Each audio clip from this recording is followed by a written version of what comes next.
20-year-old Axel Chaman looks like any other young man playing a video game. But the truth is, it's taking all of his strength to sit up and enjoy his game.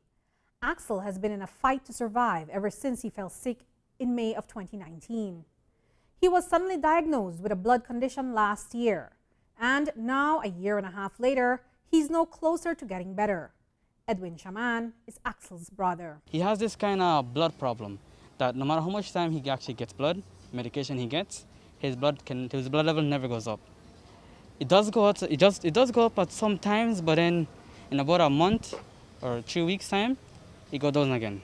And when that happens, he has to go to emergency again, spend 3 days, up to 4 days to get in the blood transfusion again, so he can actually go up again. Axel's blood level keeps plummeting dangerously low, sometimes right down to 2. He has seen doctors in Belize, Chaman, and Merida. They've all been unable to determine what's causing the issue. So he spends most of his time hospitalized on a string of prescribed medication or at times getting a blood transfusion. My son is taking the medicine from last year, July, but he has been in the hospital how much time?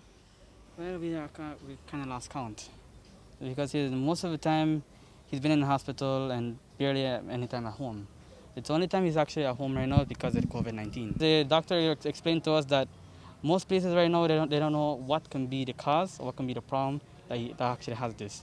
He has to explain to us that he doesn't know if it come from an animal, bacteria, or if it can be genetics from, passed down from family members. And just like that, Axel went from being a vibrant student with a part-time job to being a sickly young man who spends most of his time in bed because he's unable to walk even for a few minutes. He has had to quit school and put his dreams on hold until his health improves. I can't do anything now these days. Even worse right now, I don't take a next test, just like a week or two, almost 2 weeks.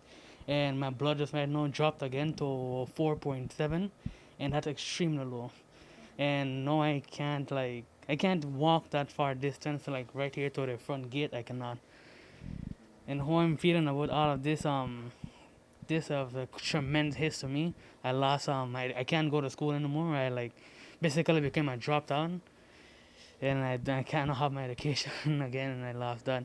Well, I was actually starting to become like a chef, but now in this condition I can't do nothing of that. But I would imagine you haven't given up on those dreams. No, I haven't given up, but it's a very struggle right now. The family is struggling to keep him alive. The mounting medical bills and high costs of medication have drained the family's finances. They've had to sell their home and cut their living expenses to pay for medical care. Ivis Chaman has quit her job to take care of her son, while Edwin, the sole provider, is doing everything he can to keep the family afloat on his wages. Most of the time, these medications, we cannot get it from Belize City or Belize country overall. Most of the time, we have to get it from overseas or if not from Mexico. And majority of the time, these things, when we get it, the medication itself costs about $1,000.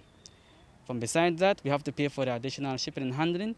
That itself is about $500. And if we don't get $500 for that specific day, we lose the medication and they receive it back. The only person that actually works right now is me. But with my current kind of,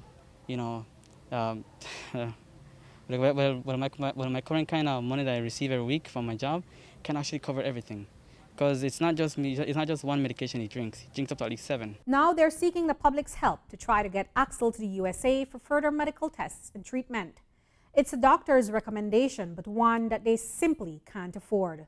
They estimate that costs are in the thousands of dollars, money they need to get before they even travel. I called the embassy last 3 months, and the embassy told me that I need to pay ahead the hospital like 10,000.